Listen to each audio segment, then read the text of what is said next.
Welcome back to the mobile home renovation. We are restoring this 1984 single wide mobile home. You can see it's almost done. But today we're working on an important thing, and that is the water heater. We built this little water heater closet to store the water heater. We're going to do some prep work. We have to solder some fittings on our stub outs for the water heater, and then we'll bring the water heater in, get it connected, and be just about ready to connect and turn on the water to the home. In the closet here, we have these stub outs that we need to attach our fittings to.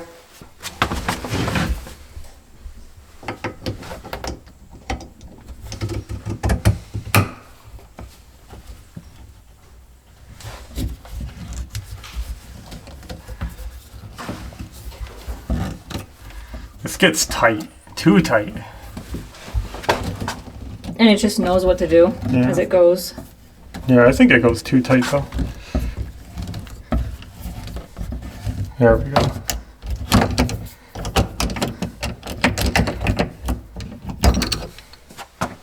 Man, that squeezed it in. I think they have that too snug.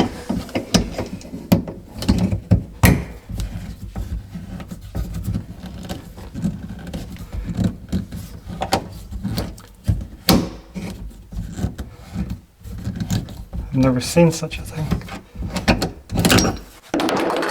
I'm not happy with how squeezed those pipes got with this cutter.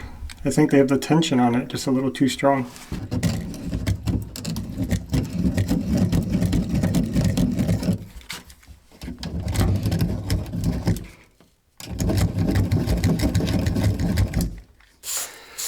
Now I'm just cleaning my fittings that I'm going to be soldering. I already cleaned off the ends of the stub outs with this. Making them all clean and shiny inside, hopefully. I have some water-based flux I'm going to put on here, and this will help clean the copper and make the solder stick in here. Now I'm going to have a really tricky situation because I have to solder these on with them going through a plastic bracket in the wall. Bad planning on my part. We don't want to melt that plastic, so I'm going to put a damp rag at the wall to try to soak up some of that heat before it gets into the wall. And we're just going to try to solder these up the best that we can.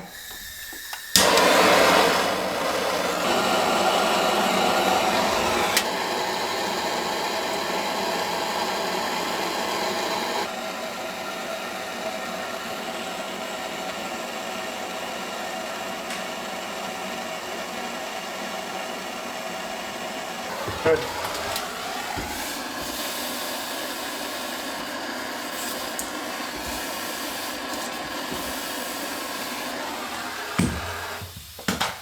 Okay. I think it's okay. It's hot, but didn't melt anything. The first one is a success.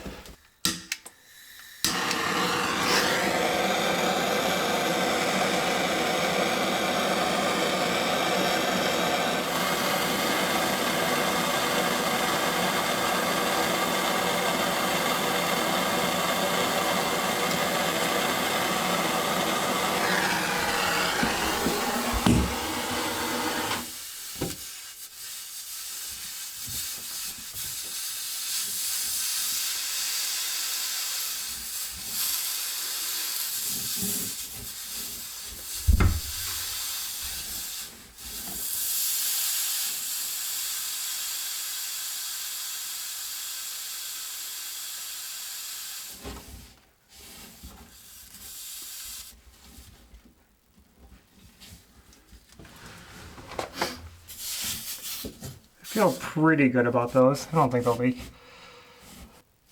Good. Maybe I'll get the appliance whip ready.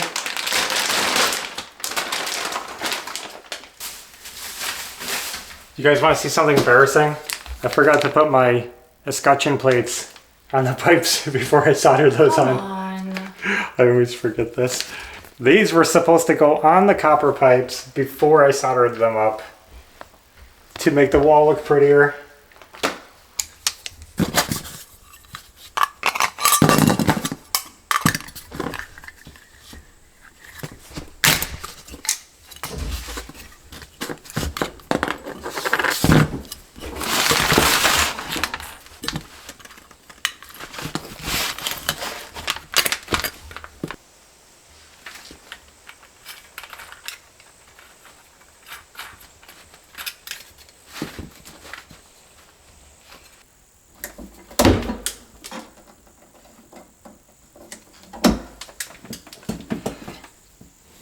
Gonna use my Wago connectors to connect these. Make sure you're using the proper ones that are made for 10 gauge wire.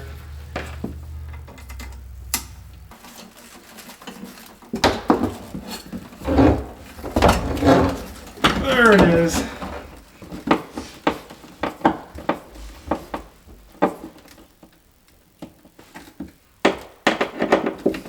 Alright guys, closet is prepped, more or less. That means we can finally open our water heater, see if it fits through the door, and get it installed. We decided to go ahead and get a 38-gallon short tank because space is pretty limited in this mobile home. The short tank is going to save a lot of space in the closet and make it useful for other things as well. We were going to go with a regular 40-gallon originally, but this is 2 gallons less and it's going to be perfect for a mobile home.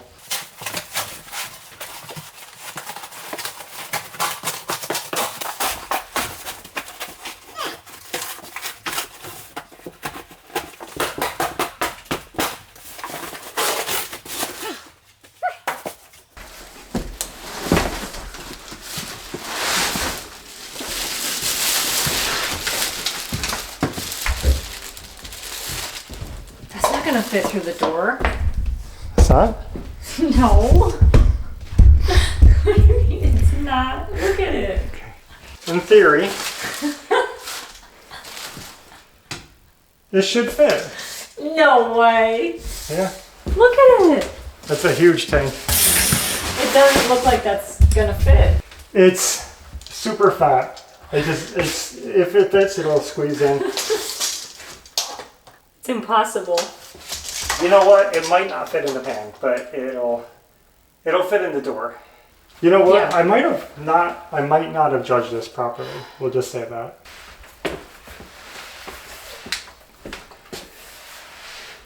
I could have went with a tall tank, but I said let's make it complicated. Mm-hmm.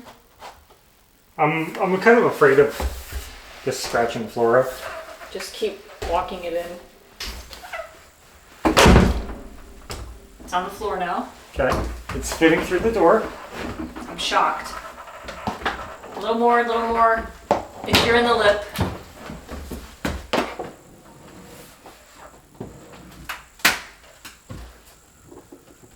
Well, it actually fit in the pan. It fits.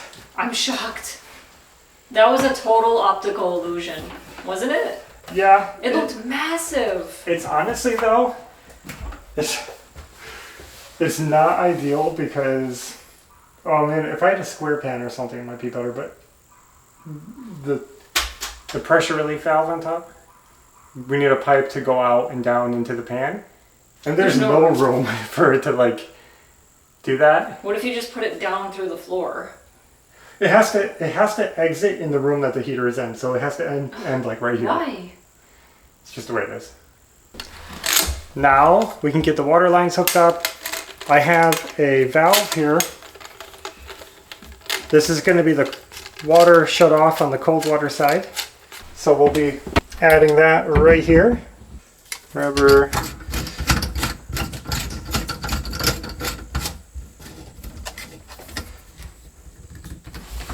Uh-oh. Uh-oh. What do you mean, uh-oh? I miscalculated. Look at it. I'm a little short here. Rubber. After we just took the labels off. That's nice. Oh, I bought these like a year ago. Let me see what I can do. This one though is good.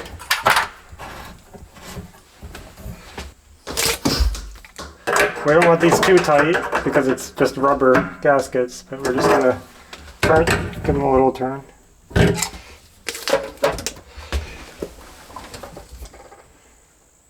So I'm running into the issue. You guys see it. My flexible hose is not long enough. I need about another inch. I was sitting here brainstorming, like, how can I make this happen? How can I was thinking maybe I could raise the tank up. I could put something under it to suspend it out of the pan. I actually like that idea because then if it leaks, it's not sitting in the water. But then it just dawned on me, what if I just turn the tank? I mean, nobody says the tank has to be perfectly straight at the door. So what if we just rotate it a little? That's easy. And now it's closer. Look at that. And it fits. Who would have thought? Simple. I'm sitting here going through my mind, do I have to buy a new hose? What am I going to do? Sometimes we're like not seeing the obvious, Yeah. you know? And now look at it. Perfect. I did a little tiny turn and it fits. Ideally, guys, listen to me. You don't want to turn the power on an empty water heater. Never do that. Ideally, this stays off until this tank is filled with water, because if you activate the tank and it's empty, you're going to ruin the heating elements. You're going to burn them out, especially if they're hot when the water comes into it. You're going to fry them instantly. So that's why you're really supposed to fill this tank up before you do anything with the electrical, just for safety. But my tank is totally disconnected. I'm the only one here. The power is off. I'm just going to wire it up to get it done. And we have like kind of a big project before we can even turn the water on in the house. So it's going to be a while. I just want to get this out of the way. Agree? Mm-hmm. You know, this whip is way too long. Let's cut it. That worked. Let me get this back through.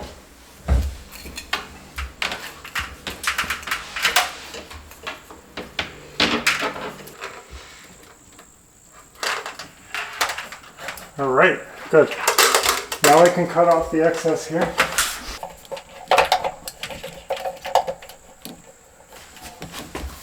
Okay, just tidied it up and we are done. Everything's hooked up.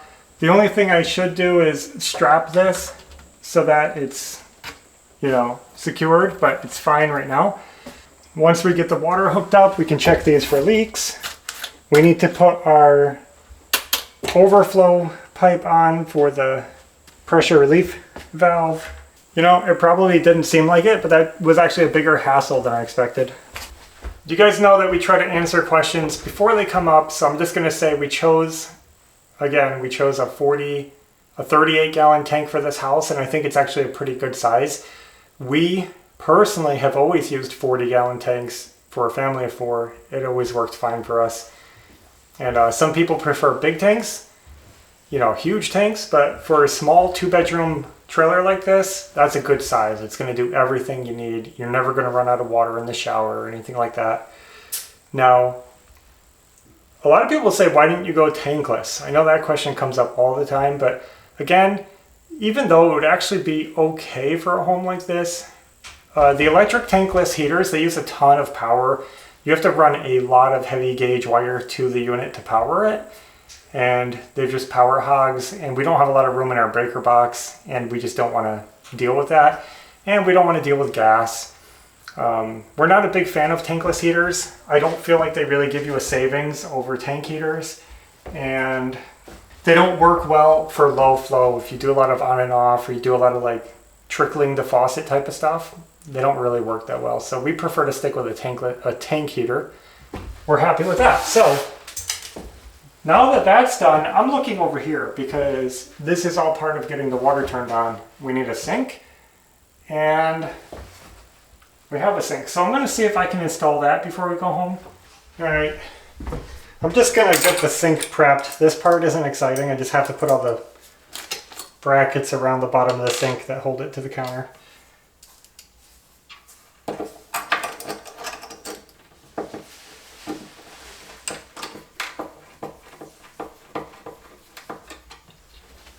Just got all the brackets installed. So now I'm just gonna test fit it. I just wanna see if it's gonna go in there with the brackets. Make sure we're not gonna run into any surprises.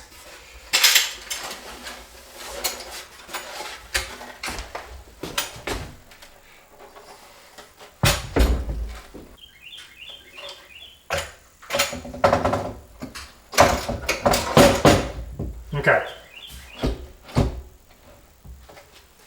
Test run went okay.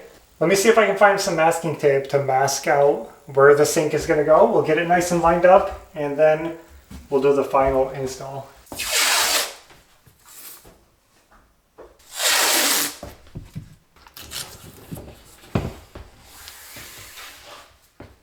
All right, we have our opening marked. We know where the sink's gonna go. Let's pull this out. And on this sink, I actually have to drill the sink hole. It doesn't come with any holes in it because they make it so you can put the drain board on the left or the right. So they don't really know which side is going to be your back. So we have a diamond hole saw that I'm going to use to drill out the faucet opening in the sink. They do have the locations marked on both sides. You just have to pick depending on the way you put it. So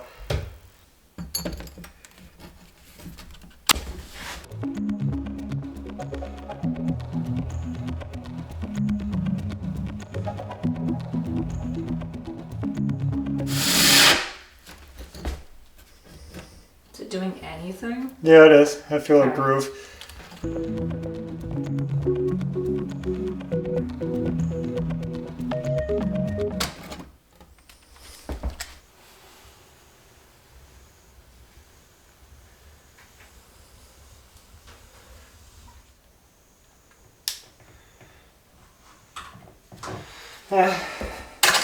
You'll do it.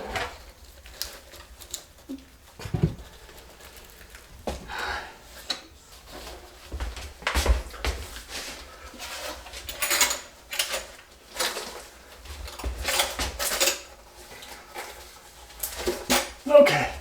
Can we make sure that these hooks are all flat, like turned sideways?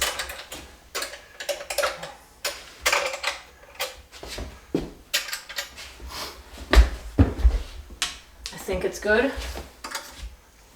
This one right in front of me. Okay. Heavy.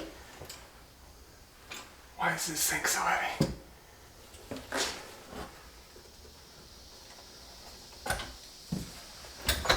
Which one's it hitting?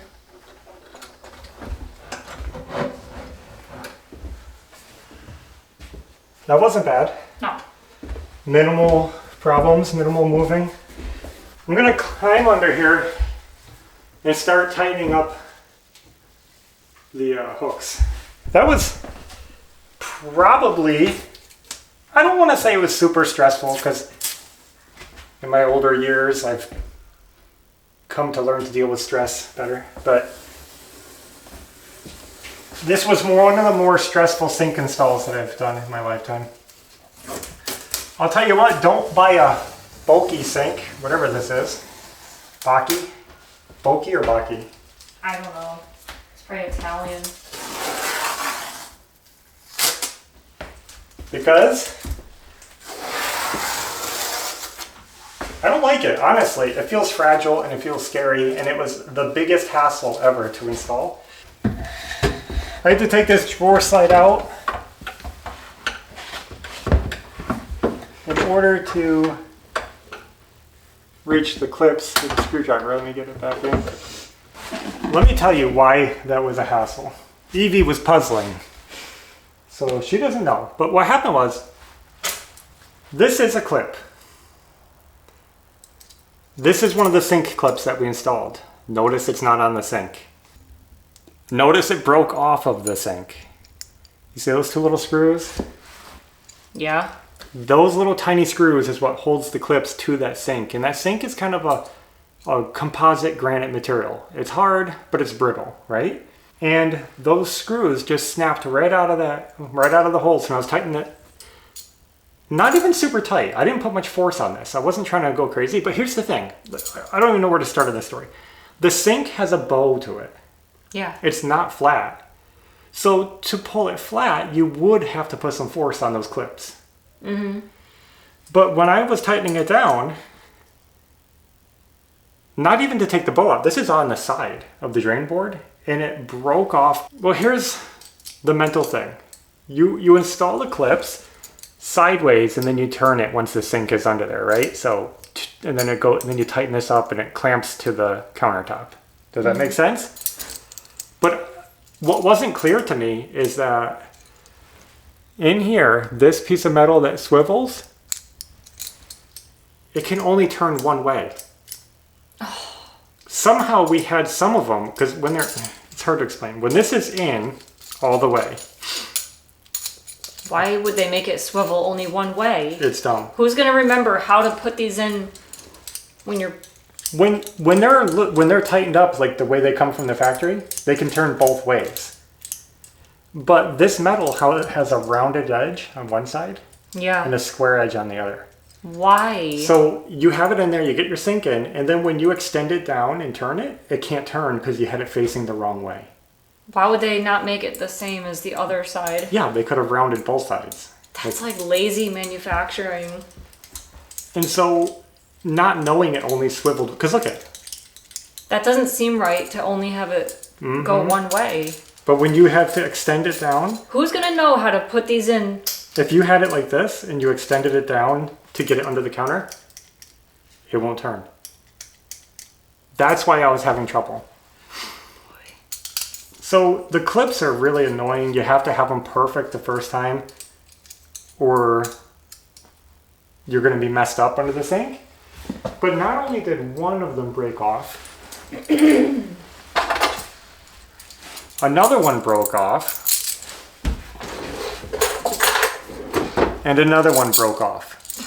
3 of the clips broke off, and the one that's right here next to me, behind here, it's held on with one screw.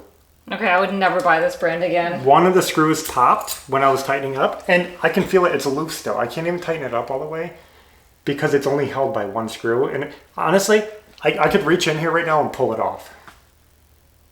I'm just letting it sit there because the silicone's drying. Right? Why would they make such a bad system? 4 of the clamps broke off. That's like half. And I mean, very easily. Sometimes people think that we just don't know what we're doing, and that's sometimes true.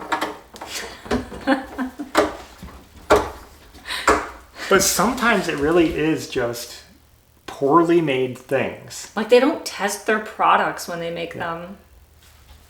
They just think, oh, this looks good on the computer. Yeah. And then they just make it and... Because you should be able to like not have your clamps breaking off. And those screws are like a 1/4 inch long. And they're going into a hardened composite material. Mm-hmm. So there's no way to even fix it. It's just, it snaps out and it's done. The clamps could have swiveled both ways. That would have made my life easier because I had probably half of them backwards. And I had to keep unscrewing them under the sink. I had to unscrew them, fix them, and screw them back in. And that's why it was taking so long. Because I had to keep fixing every one that wouldn't turn. And the sink was bowed. So because I couldn't tighten up those clamps, I couldn't pull the bow out of it. Like with a stainless steel sink, they have rails welded on, and they're pretty sturdy. So you can really tighten those clamps down. You could pull it down if there's a bow. On this, they're just going to snap off. Mm-hmm. So what I ended up doing is just siliconing the gap the best I could. I pulled it down as tight as I could and I siliconed it. We probably should have went with stainless steel. Yeah. You know why I bought this sink is because I was trying to find an affordable drain board sink and it's hard to find them. And this one was affordable. Mm-hmm.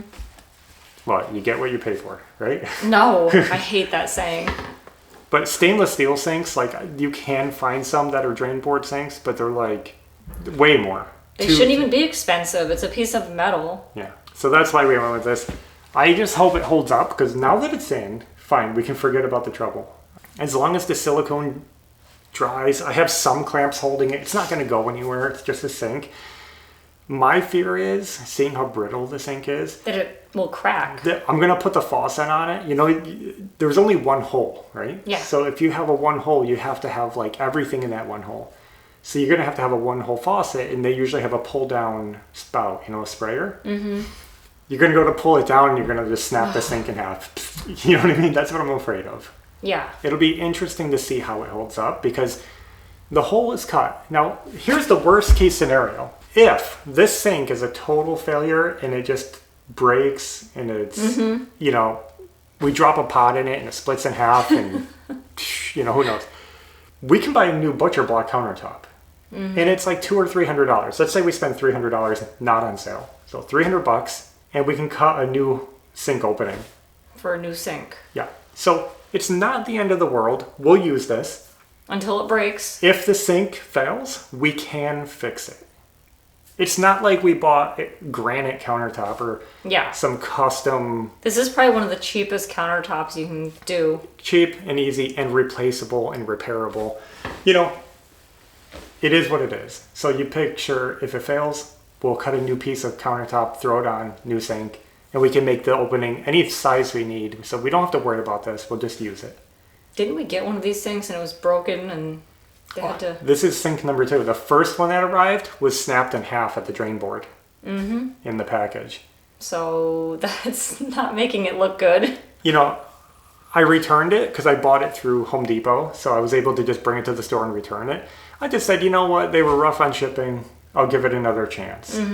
Because it was right where the basin goes to the drain board. It was right at that line in the center of the sink. It was just cracked straight in half, 2 pieces. That's where my paranoia comes from. Because don't you feel like it's going to break? After seeing that and after seeing these screws just snapping out, I'm thinking, Yeah. Anyway, sink is installed. Hot water, don't say hot water. Water heater is installed. We made some progress. Yeah. We have to do some pipe work under the house. Install spigots and... Yeah, we're going to redo the water coming to the house. Sort of. You'll see what we do with that. So we can't test anything until we get the water hooked up. We need to order a faucet. There's one at Home Depot that I want off the shelf. So we'll get that soon. But I guess that's all we have for now, right? Yeah. Thanks for watching. And until next time, take care. Bye.